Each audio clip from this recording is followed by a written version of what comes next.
Salut à tous, j'espère que vous allez bien. Le Barça gagne son premier match de coupe, mais ne rassure pas vraiment, hein.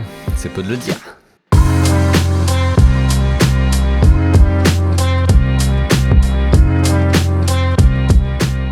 Au passage, n'hésitez pas à vous abonner à ma chaîne si vous kiffez mes vidéos, c'est le meilleur moyen de me soutenir.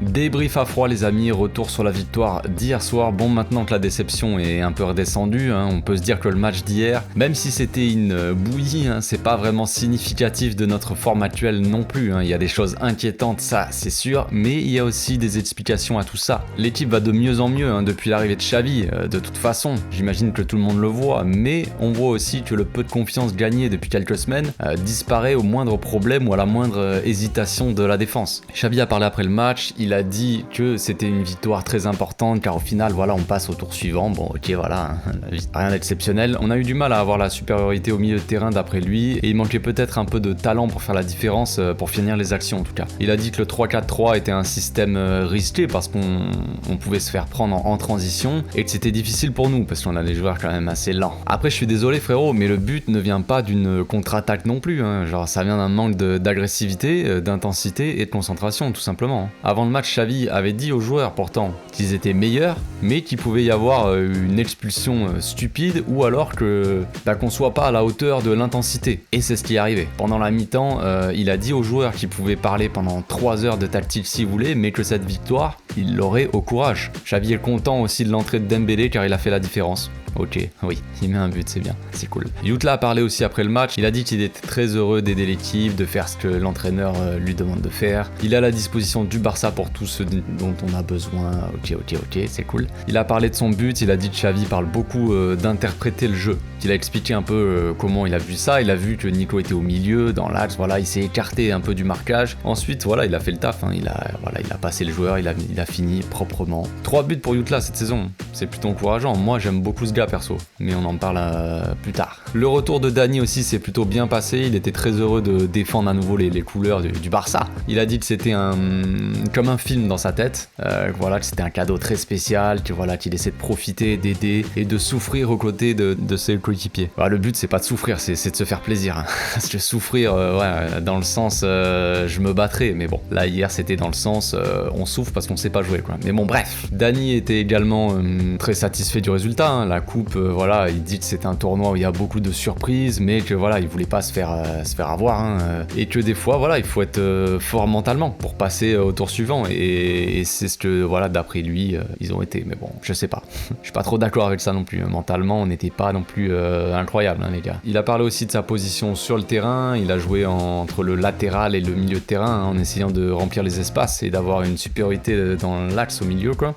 Donc il dit que c'est une position qu'il domine et qu'avec des joueurs de qualité autour de lui, ça rend les choses plus faciles. Bon, les joueurs de qualité, si quand même il y avait Nico autour de lui et Ilias en première mi-temps, donc c'était bien. Après pour ce qui est de l'avenir, il a assuré que qu'on devait continuer à nous battre et à être plus fort comme ça, de monter en puissance pour pouvoir gagner chaque match. T'as raison Dani, c'est ce qu'il faut, mais bon, on en est encore un peu loin. Donc on va parler un peu du match quand même. Donc au départ, les médias avaient annoncé un 4-3-3 avec Alves en attaque, mais bon ça j'y croyais pas trop. Comme prévu, c'était plutôt un 3-4-3 avec une défense donc Araujo, Garcia, Mingueza, un milieu Busquets, Alves, Nico, Ricky et une attaque Jordi Alba et Jutla et Ilias. Le match n'a franchement pas bien démarré les gars, Linares nous mettait un petit peu de pression et on n'arrivait pas à ressortir proprement les ballons, c'était incroyable. Notre défense était très fébrile franchement, surtout Mingueza, on va pas se mentir. Garcia a quand même été plutôt propre niveau relance, donc pas grand chose à lui reprocher on va dire, même s'il a pas été exceptionnel, mais niveau relance au moins il a ça quoi. Araujo lui on sait que les relances c'est très compliqué pour lui, mais il a répondu au moins avec ses atouts, c'est-à-dire sa puissance, et même il a failli marquer un but en début de match au bout de 5 ou 6 minutes là sur un corner de Dani. Après Mingueza, ça devient grave. Franchement Mingueza, je l'ai beaucoup défendu ici. J'attendais de le voir dans une position qui lui conviendrait mieux quoi. Souvent il était arrière droit ou arrière gauche ou je ne sais quoi, donc je voulais pas le juger, mais là y a plus d'excuses frérot. Là t'as plus d'excuses. On affronte une équipe de division 3, t'es positionné dans un poste que perso je trouve parfait pour toi, que ça soit en défense défense centrale à 2 ou même défense à 3 sur un côté, pour moi c'est ton poste, frère. En plus ils ont changé de position. Il a démarré, je crois, si je me trompe pas, il a démarré sur la gauche. Plus tard il était au milieu et ensuite il a fini à droite, il me semble. Donc frère, là t'as testé tous les postes possibles en défense centrale et c'était horrible. Donc voilà, après sur le but de Linares, hein, c'est toute la défense qui joue mal le coup. Mais il se fait quand même bouffer par le joueur. Il le suit pas du tout, genre 2 de tension quoi. Ça commence à faire beaucoup, je trouve. Il est en train de donner raison à tout le monde. Il va falloir faire quelque chose avec lui, comme le prêter par exemple dans un premier temps, voire le vendre même, s'il ne s'améliore pas quoi. Pareil pour Ricky, hein, mais ça j'y viens après. Donc on sait que Umtiti va peut-être partir cet hiver, avec de la chance, on croise les doigts. Hein. Le club l'a convaincu qu'il devait partir s'il veut jouer la Coupe du Monde. Ouais, il y a cru en plus. Bref, tant mieux en tout cas, tant mieux. Pour revenir à Mingueza, son niveau ne s'améliore pas. Et il y a du monde qui arrive derrière, hein, frère. On a tendance à défendre ceux qui viennent de la Masia, et ce que je trouve, moi, normal dans le club. Nous, on est supporters, on n'est pas catalans, machin, ok. Certains, peut-être, si. Moi, je ne le suis pas, mais je suis catalan de cœur, frère. C'est comme ça, c'est dans la tradition. Pour moi, on doit faire monter les jeunes de la Masia, et quel plaisir quand ils deviennent des monstres. Regardez l'équipe à l'époque. Messi, Iniesta, Xavi, tout ça. On va pas tous les refaire, mais vous voyez le délire. Donc pour moi, c'est normal de défendre les joueurs de la Masia, mais au bout d'un moment, faut pas le faire non plus aveuglément. Faut pas se mentir quoi. Regardez Roberto par exemple. J'ai pas envie que ça arrive avec Mingueza. Hein. Il y a des gars comme Comas par exemple ou même Mika Marmol qui toquent à la porte de plus en plus fort les gars. Donc il va falloir leur faire de la place eux aussi. Hein. Mika il a beaucoup d'offres d'autres clubs et Dortmund par exemple et le laisser partir perso ça serait une erreur hein, je pense. Pour la saison prochaine moi j'aimerais commencer donc la saison sans Piqué, Umtiti, Langlais et Mingueza. Tout ça, pour moi, ça doit partir, que ça soit en prêt ou en vente ou en retraite, hein, Piqué. Peu importe, je veux plus qu'il soit là. Moi, je veux commencer avec Araujo, Garcia, De Ligt et Mika Marmol. Donc c'est pas une défense non plus de malade, mais personnellement, voilà, tu poses les bases. Il y a Araujo, il est très costaud, même si niveau relance, c'est pas ça, c'est pas grave. Quand même très bon. Mika Marmol est jeune, ok. Garcia est peut-être encore un peu juste, mais De Ligt, c'est du costaud. Après, à voir si c'est possible, évidemment, sinon ce sera Christensen gratuitement. Apparemment, le club avance bien sur son arrivée, donc on verra si ça se fait, mais je pense que ça se jouera entre lui et Azpilicueta, peut-être, pour une arrivée gratuite la saison prochaine. En parlant de départ, on va parler encore de Neto, hein. Franchement, j'en reviens pas de son match, franchement. J'ai zappé d'en parler hier, mais à la fin, quand le gars de Linares frappe et le ballon vient taper l'équerre, barre poteau, j'ai halluciné, le gars n'a aucune réaction, on dirait un bug FIFA quand le goal bouge pas, il se retourne, il croit qu'elle va sortir, la balle limite elle lui revient dans la tête, il la sent même pas,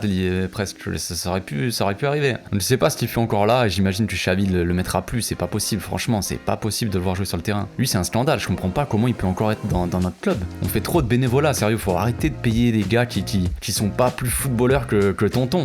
Bref, on va parler de notre petit Ricky aussi, hein. Mon gars, je t'aime bien Ricky, mais faut pas se voiler la face, faut arrêter. Il doit partir en prêt, franchement, limite le vendre, mais en prêt déjà, pour être sympa. Il n'est pas au niveau pour jouer dans ce club, ça c'est clair. Après, je dis pas que c'est de sa faute, hein. On peut pas dire que le gars n'a pas de talent ou quoi que ce soit, ou pas de potentiel, mais au bout d'un moment, frère, il va arriver à 25 ans et c'est un joueur à fort potentiel. Non, au bout d'un moment, frère, regardez Gavi, il a 17 ans, lui c'est un fort potentiel, il est déjà au niveau, mais c'est un fort potentiel. Ricky Puig, il a quel âge? Il a 22 ans, je crois. Au bout d'un moment, frère, t'es plus un joueur prometteur, tu dois t'imposer. Voilà, on a vu qu'à ses débuts, il était très prometteur, il laissait entrevoir de belles choses pour la suite, mais voilà, il s'est fait tuer par Koeman, ça c'est sûr, hein. Il aurait dû partir en prêt dès que Koeman est arrivé, tu voulais pas le faire jouer, ça c'est sûr, mais voilà, maintenant il est là et il se fait bouffer par tout le monde, hein. Genre il a beau se démener sur le terrain, courir dans tous les sens, on voit ce que peut apporter un Pedri ou un Gavi, sans parler de Nico. Et lui, il en est à des années-lumière. Hein. D'hier, il avait l'occasion de se montrer contre une petite équipe de Division 3 quand même. Et il a peut-être été un des plus mauvais sur le terrain. Donc c'est pour ça qu'il est sorti à la mi-temps d'ailleurs. Donc je sais qu'il y en a beaucoup dans la communauté qui aiment beaucoup le joueur. Hein, mais si vous aimez le joueur, les gars, vous devriez accepter de le voir partir. Pour qu'il puisse s'épanouir dans un club de niveau inférieur. Où il y aura moins de pression, il y aura moins d'attente. Voilà, il pourra grandir et se développer comme il aurait dû le faire chez nous. et pourquoi pas ensuite revenir au club par la suite, s'il devient ce qu'il aurait dû devenir. C'est tout ce que je lui souhaite, hein. Mais là le club demande une implication et de l'excellence, donc il n'y a pas de place pour lui, pour le moment en tout cas. En parlant d'implication et d'excellence, on va parler d'Alba aussi. Je tiens à m'excuser les gars, de mon erreur, je l'avais mis dans ma compo d'avant-match, et voilà ce que ça donne, c'est le karma. Si je devais lui donner une excuse, je dirais que ce joueur, il est con déjà. Le problème, mis à part qu'il soit pas au niveau, depuis déjà bien longtemps, c'est qu'il choisit clairement ses matchs aussi. Là, il avait pas envie, ça s'est vu clairement. Regardez la différence entre les centres d'Alves et de ce gars. J'ai pas envie de parler 3 heures sur lui, hein, mais le problème c'est qu'il y a aucun concurrent à son poste. Après, s'il devait jouer ailier gauche, par contre, comme hier soir, j'espère qu'on ne le reverra plus. Parce que en arrière gauche, ok, il a pas de concurrent, ça c'est sûr. Baldé, c'est encore même si on peut voir qu'il peut apporter des bonnes choses, et j'aimerais le voir plus souvent, ça c'est clair. Mais on peut pas dire que Baldé c'est vraiment un concurrent très sérieux à Jordi Alba, même si Jordi Alba a un niveau de Benjamin. Mais s'il devait jouer ailier, on aura en dessous, dans pas longtemps, on aura Abdé, ou même Jutla aussi qui a fait un très bon match, donc pour moi ils sont devant lui. En tant qu'ailier, Jordi Alba, en défense c'est pas possible, il sait pas défendre, et en attaque il fait des centres, mais le gars n'a aucune volonté, c'est incroyable. Petit mot pour Dembélé les gars, hein, dites-moi si je suis trop dur avec lui, hein. Franchement j'ai l'impression d'être méchant garçon. Alors Ousmane Dembélé, blessé la moitié du temps depuis qu'il est arrivé, qui veut pas prolonger et qui nous empêche d'enregistrer Ferran Torres parce qu'il veut un salaire de 20 millions avec une prime à 30 millions. Donc ce gars rentre sur le terrain hier soir et d'une frappe surpuissante laser fusille le gardien de 3ème division et nous remet dans le match. Bon, avant ça, il loupe quasiment tout, hein, et perd souvent le ballon après ses dribbles chaloupés, mais ça c'est pas le plus important. Il a mis peut-être le but de la décennie les gars. Quel but incroyable. J'ai jamais vu un but aussi beau de ma vie, franchement. Quelle frappe. J'ai cru que le gardien allait se fracturer la main sur sa frappe. Je crois que le gardien a glissé sur une mauvaise herbe avant, c'est pour ça qu'il a pas arrêté le ballon, mais franchement, quelle frappe. Donc je suis peut-être un peu trop dur avec lui, hein, quand je dis que son match n'était pas exceptionnel, et je m'en excuse les gars. Son match est exceptionnel. Masterclass de Dembélé. On devrait lui offrir son salaire de 20 millions du coup, franchement. Et même, je dirais même abandonner la piste Haaland. On doit lâcher Haaland, on s'en fout, on a ce gars. On a ce gars qui nous sauve après sa masterclass d'hier. Je n'en dirai pas plus. Merci Dembélé d'être dans notre club, franchement.